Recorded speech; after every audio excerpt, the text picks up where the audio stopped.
So here we have the Audi A4 on a 16 plate. I'm going to start off firstly by showing you around the outside of the car, and then we'll hop in and run through some controls on the inside of it from there. From the outside, you can see it's a four-door car with alloy wheels. We're going to start off inside the boot area of the vehicle first of all.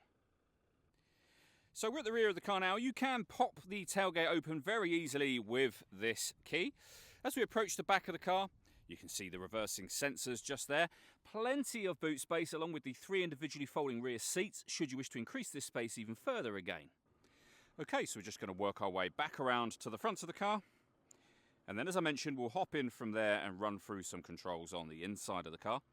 Now that we've done a full circle of it though, you can see that it's in fantastic condition the whole way round. Just briefly before we climb in, I think it's well worth seeing the interior from this exterior point of view. There's plenty to run through on the dashboard, so let's hop in and we'll do that now. Okay, now that we're inside the car, we're going to start with the dials. Over in the far left-hand side, we have the coolant temperature gauge, then the rev counter. On the right-hand side, the speedometer and fuel gauge. In the centre, you can see the total miles of this car. They are 73,292.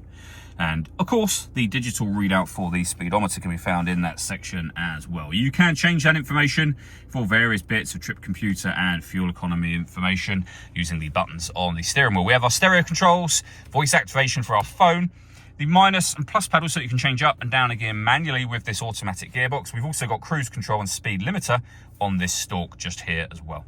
Over into the center, you will find the full color display, including, of course, as you can see there, satellite navigation. Really nice system. It's very easy to use. All of the movement you can see me making up on the screen is being done using this dial and the collection of buttons that surround it. For example, if you wanted satellite navigation, you could push that up. You'd be in the sat nav menu. You can come back to your main menu, or you can use the dial which rotates, pushes down to go into any of the menus highlighted. This button and this one relate to the left and right hand sides of the screen, which I'm going to show you now. So for example, if we want the radio, we can rotate the dial to radio, push it in. We're now on the radio menu. You can access the panel to the left-hand side using that button I mentioned, where you'll then find DAB, FM and AM radio all available to you. If you want to listen to your own music, you go in under the media heading, left-hand panel, and again, plenty of ways you can listen to your music, all highlighted there, as you can clearly see. We can go back to the menu. You can pair your telephone, of course. You can access your satellite navigation, and then you've got various other things that you can do, all of which are clearly labeled. You can get your smartphone up for various Audi friendly apps. Below that, we have dual zone climate control. You can adjust the passenger temperature, driver temperature. You can increase and decrease the fan speed.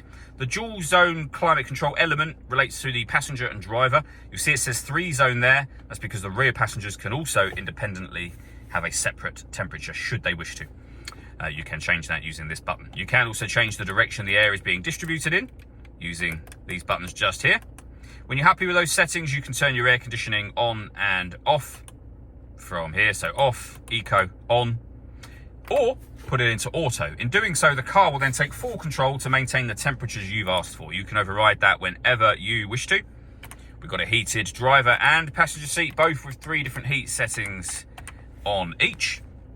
Below that, you can change the driving setup of the car. You can turn your stop and start on and off, your traction control on and off. You can turn the screen on and off from here. We have a 12-volt charging socket, the start and stop button for the engine, 2 cup holders.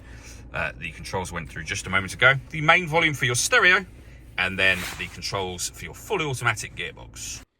All that leaves me to say is thank you for taking the time to watch this video.